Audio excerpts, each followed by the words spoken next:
Assalamualaikum warahmatullahi wabarakatuh.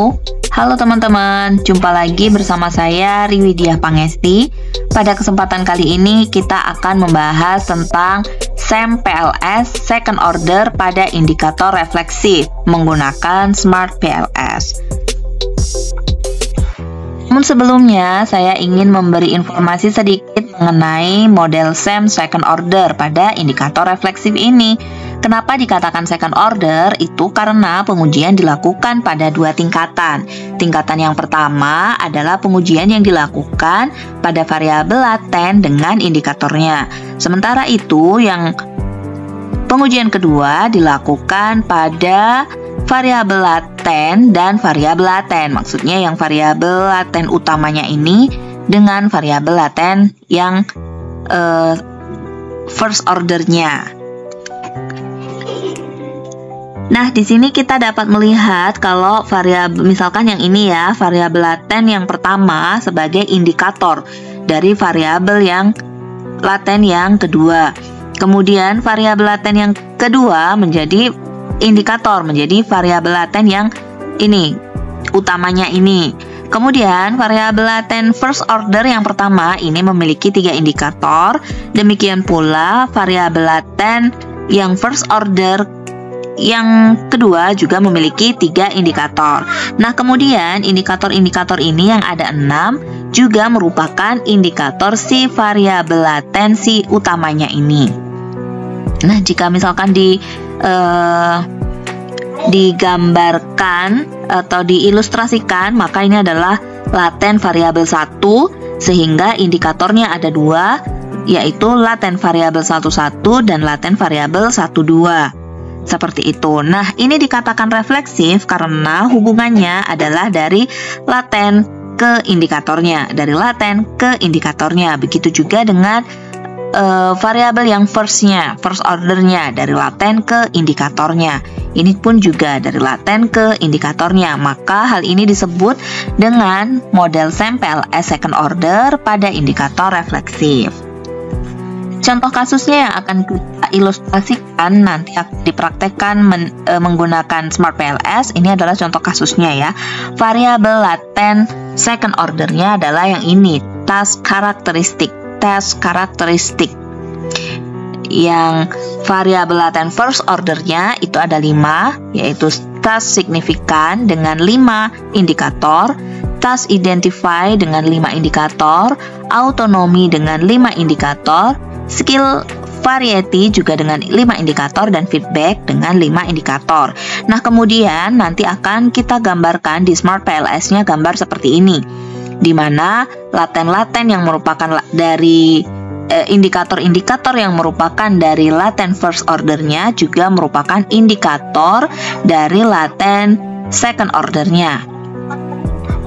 Nah, nanti hasilnya akan seperti ini. Yang akan kita lihat adalah nilai loading faktor dan juga nilai loading faktor yang dari ini A. Namun kita langsung saja ke Smart PLS-nya. Kita akan menggambarkan model CFA-nya seperti ini. Pertama-tama seperti biasa kita buat new project. Namun sebelumnya saya sudah buat ya. New project kita buat lagi. Misalkan di sini kita buat second order. Coba. Buat second order coba. Oke. Nah, kemudian ini ada double click to import data. Kita masukkan data yang merupakan data second order kita. Di sini saya sudah menyediakan yaitu data second order, confirmatory factor analysis. Kita masukkan datanya, kita import. Nah, ini dia datanya. Selanjutnya kita akan menggambarkan diagram SEM-nya. Tadi kita tahu bahwa ada 5 variabel laten yang merupakan indikator dari variabel ke second-nya. Nah, kurang lebih gambarnya seperti ini. Dan ini bisa kita rename. Kita bisa rename ini dengan nama karakteristik. Di sini oke. Kemudian di sini ada tadi namanya adalah task signifikan.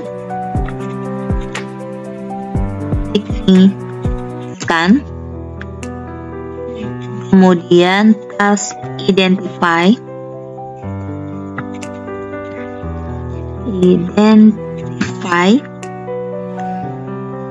lalu ada juga autonomy, skill variety, dan feedback.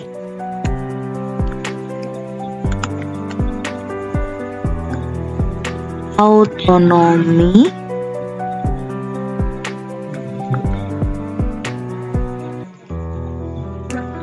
skill variety,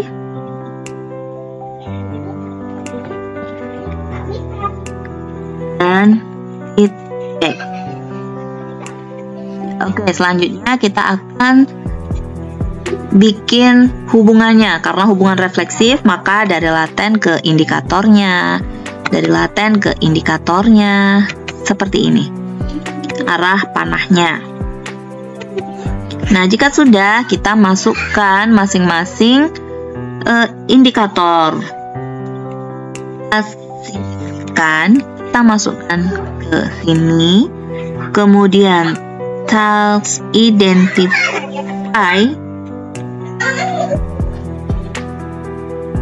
lalu autonomy,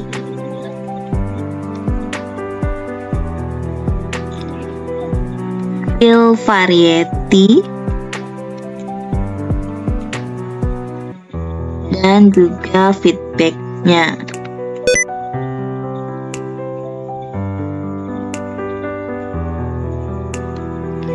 Nah, jika sudah, ini bisa dirapikan, kita bisa geser.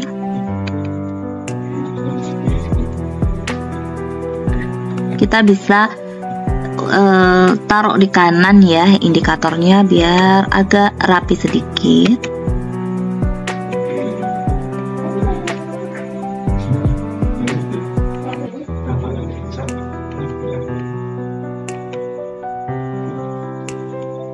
Ini juga akan saya pindah ke kanan indikatornya. Nah, setelah itu kita lakukan juga untuk memasukkan seluruh indikator ini ke variabel yang utamanya. Nah, ini supaya rapi, saya akan letakkan di kanan. Nah, beginilah kurang lebih gambar diagram SEM-nya. Nah, kalau sudah seperti biasa, kita langsung lakukan calculation menggunakan calculate, PLS algoritma, lalu start calculation. Nah, ini akan kita lihat apakah indikator-indikatornya valid atau tidak. Nah, seperti inilah gambarnya. Jika kita lihat di task signifikan, ini semuanya sudah lebih besar dari 0,7 sehingga dia sudah valid semuanya. Ini ada beberapa yang tidak lebih besar dari 0,7, yaitu TI3, TI4, TI5. Maka nanti akan kita drop dari model. Lalu ini juga ada yang A1 ya, 0,188. Ini sudah lebih besar semuanya dari 0,7. Ini sudah lebih besar semuanya dari 0,7. Dan kemudian ini kita lihat 1, 2, 3, 4, 5, 6, 7, 8, 9, 10. Oke, berarti ini 1, 2, 3, 4, 5. Dan satu lagi variabel dari A1. Baik, pokoknya ini semuanya dilihat. Yang kurang dari 0,7 maka akan kita drop. Oke, sudah semua. Jadi sudah di blok yang kurang dari 0,7. Terus kita tekan del, maka dia akan terhapus. Kita bisa merapikan lagi dengan cara kanan, pilih yang right atau kanan. Ini juga jika kurang rapi, kita pilih lagi, kita rapikan, pilih ke kiri. Ini juga supaya dia proporsional tempatnya. Oke. Nah, kalau sudah, kita lakukan running lagi dengan calculate, PLS algoritma, kemudian start calculation. Nah, sudah seperti ini. Sekarang kita lihat kembali. Nah, sekarang ini sudah semuanya di atas 0,7. Semuanya udah di atas 0,7. Baik juga ini loading faktor pada second ordernya ya. Ini sudah semuanya 0,7. Nah, sebelumnya saya ingin memberitahu cara membacanya lagi ya. Nah, ini adalah hasil yang tadi. Setelah kita lihat ini semuanya 0,7, itu berarti nilai loading faktor. Nilainya harus lebih besar dari 0,7, maka disebut indikator-indikator ini sudah valid. Berarti indikatornya sudah bagus, dapat merefleksikan atau mencerminkan variabel latennya ini. Selanjutnya kita lihat lagi pengukuran kebaikan model outer model yang lain. Kan kebaikan model pengukuran itu dilihat berdasarkan 3 kriteria. Yang pertama adalah validitas konvergen, kemudian validitas diskriminan, dan juga reliability. Validitas konvergen tadi dilihat berdasarkan nilai loading faktor ya, yang harus lebih besar dari 0,5. Namun selain itu kita juga bisa melihatnya dari nilai AV yang harus lebih besar dari 0,5. Oh maaf, tadi loading faktor yang harus lebih besar dari 0,7, nilai AV harus lebih besar dari 0,5. Tadi nilai berdasarkan nilai loading faktor itu sudah memenuhi kriteria semua. Sekarang kita lihat berdasarkan nilai AV. Ini adalah nilai AV, average variance extracted. Jadi nilai AV-nya di sini sudah lebih besar dari 0,5 semuanya. Oke, iya benar, 0,5 semuanya. Sehingga dapat disimpulkan bahwa indikator-indikator yang digunakan untuk menilai task identify ini sudah dapat mencerminkan variabel latennya. Nah, kemudian kita juga akan melihat ukuran validitas diskriminan, yaitu dilihat berdasarkan perbandingan nilai akar AV, maaf ini perbandingan akar AV ya, dibandingkan dengan korelasi antar variabel laten, dan juga di perbandingan loading faktor dengan cross loadingnya. Gitu. Nanti ini kita lihat di slide berikutnya, tapi saya ingin melihat yang reliability-nya terlebih dahulu karena dia menjadi satu tabel dengan nilai AV. Nah, untuk reliability ini ketentuannya ada nilai Cronbach alpha dan juga composite reliability. Jika composite reliability dan Cronbach alpha-nya lebih besar dari 0,7, maka dapat dikatakan bahwa kuesioner yang kita gunakan adalah reliable atau keandalannya diakui. Sekarang kita lihat nilai Cronbach alpha-nya. Untuk autonomi sudah lebih besar dari 0,7. Semuanya sudah lebih besar dari 0,7 selain task identify. Tapi tidak apa-apa, karena selain dari Cronbach alpha, kita juga melihat nilai composite reliability-nya yang kriterianya sama, harus lebih besar dari 0,7. Nah, sekarang sudah kita lihat bahwa ini semuanya sudah lebih besar dari 0,7. Maka dari sini pun dapat disimpulkan bahwa kuesioner yang kita bikin ini sudah reliable. Gitu ya. Jadi berdasarkan kriteria validitas konvergen, nilai loading faktor dan AV sudah baik. Kriteria reliability berdasarkan composite reliability juga sudah baik. Sekarang kita lanjutkan kriteria validitas diskriminan. Nah, ini dia kriteria validitas diskriminan. Ada 2 juga ya, berdasarkan perbandingan akar AV dengan korelasi antar latennya, atau ini namanya adalah Fornell-Larker criterion. Ya, itulah namanya. Saya kurang bisa berbahasa Inggris. Nah, kriterianya adalah yang di diagonal ini, cara membaca tabelnya ya. Yang di diagonal ini adalah nilai akar AV-nya yang akan kita bandingkan dengan variabel laten, yaitu ini yang di bawahnya. Ini ya, misalkan yang ini. Ini adalah korelasi antara feedback dengan autonomi. 0,855 adalah nilai korelasi antara skill variety dengan autonomi, dan seterusnya sampai ke bawah. Nah, kriterianya harus lebih besar, nilai akar AV-nya ini harus lebih besar dari korelasi antar latennya. Nah, kalau kita lihat di sini ternyata akar AV-nya tidak lebih besar ya, karena ada yang lebih besar, yaitu ini. Korelasi antar skill variety dengan autonomi dan task karakteristik dengan autonomi. Maka berdasarkan kriteria Fornell-Larker criterion dapat disimpulkan bahwa kriteria validitas diskriminan itu masih kurang baik. Tetapi kita coba lihat kriteria yang kedua, yaitu dengan membandingkan nilai loading faktor, ini nilai loading faktornya ya, dengan cross loadingnya. Cross loading itu misalkan ini adalah variabel laten autonomi. Nah, nilai loading faktornya itu adalah indikator dari autonomi itu, yaitu A2, A3, A4, dan A5. Ini adalah nilai loading faktor yang akan dibandingkan dengan cross loadingnya. Cross loadingnya itu ini yang ada di bawahnya sampai ke bawah, sampai indikator seluruh variabel latennya. Jadi di sini saya tidak kopikan semuanya karena tidak muat tempatnya. Jadi hanya sedikit saja. Nah, kalau kita lihat dari autonomi ini, maka loading faktornya sudah lebih besar dari cross loadingnya. Ini ke bawah sini nanti cross loadingnya ya. Jadi dia harus lebih besar dari cross loadingnya. Maka dapat disimpulkan bahwa autonomi sudah memiliki validitas diskriminan yang baik.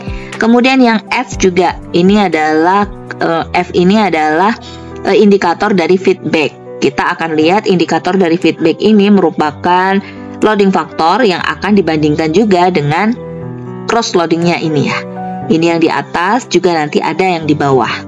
Jika dia lebih besar, maka feedback sudah memenuhi validitas diskriminan yang baik. Nah, seperti itu cara membaca outer loadingnya. Selanjutnya, saya akan kembali lagi ke Smart LS-nya. Untuk melihat tadi nilai-nilainya tadi, kita bisa klik yang ini, PLS algoritma.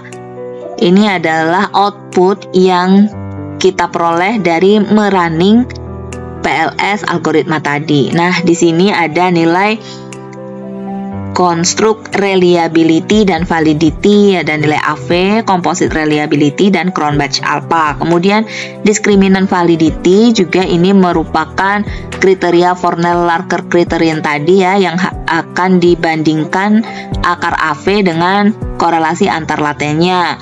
Kemudian ini cross loadingnya yang tadi loading faktor dibandingkan dengan cross loading yang di bawahnya, dan seterusnya. Kemudian ada juga di sini nilai R square-nya. Ini adalah nilai R square-nya. Untuk autonomi R square-nya itu 0,858. Berarti ini sudah sangat tinggi. Untuk feedback itu juga jadi sudah sangat tinggi. Untuk kriteria R square ini dikatakan baik jika nilai R square-nya lebih besar dari 0,7, 0,67 maksud saya sudah cukup. Sementara kalau 0,33 itu artinya medium atau moderat, nggak terlalu baik dan juga tidak bisa dikatakan buruk, seperti itu. Nah, selanjutnya kita akan lihat apakah ini berpengaruh terhadap variabel laten yang ini. Maka kita lakukan calculate, kemudian bootstrapping, lalu klik start calculation. Nah, di sini ada nilai T statistik dan ini juga ada nilai P value-nya. Jadi selain dilihat berdasarkan kriteria T statistiknya, maka dapat juga dilihat dengan kriteria P value-nya. Di sini adalah arah hubungannya. Nah, berarti autonomi ini sudah dapat mencerminkan task karakteristik jika nilai p-value-nya lebih kecil dari 0,05 atau nilai T statistiknya lebih besar dari 1,96.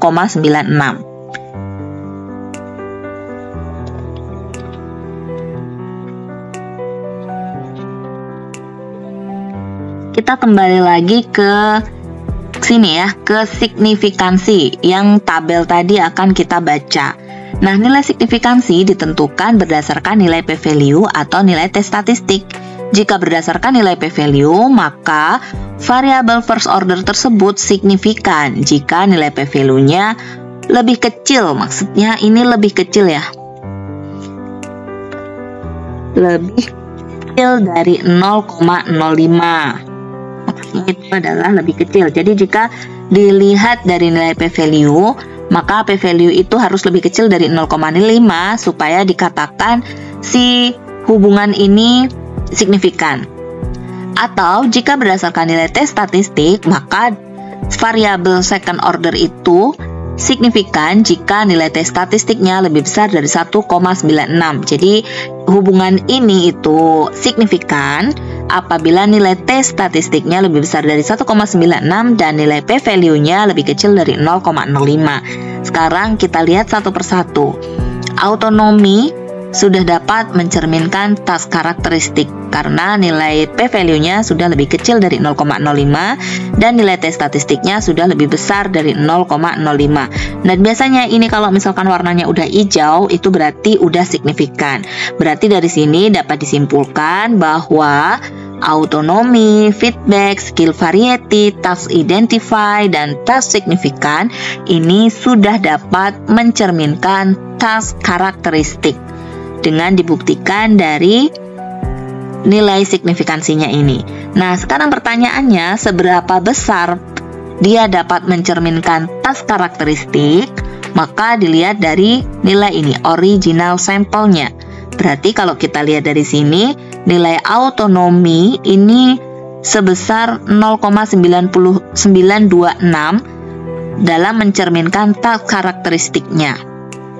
Sementara feedback 0,94, skill variety 0,96, task identify 0,6 dan task signifikan 0,93. Jadi dapat disimpulkan di sini yang mencerminkan task karakteristik paling tinggi adalah skill variety, yaitu 0,963. Sementara yang mencerminkan task karakteristik terendah itu adalah task identify, yaitu 0,672.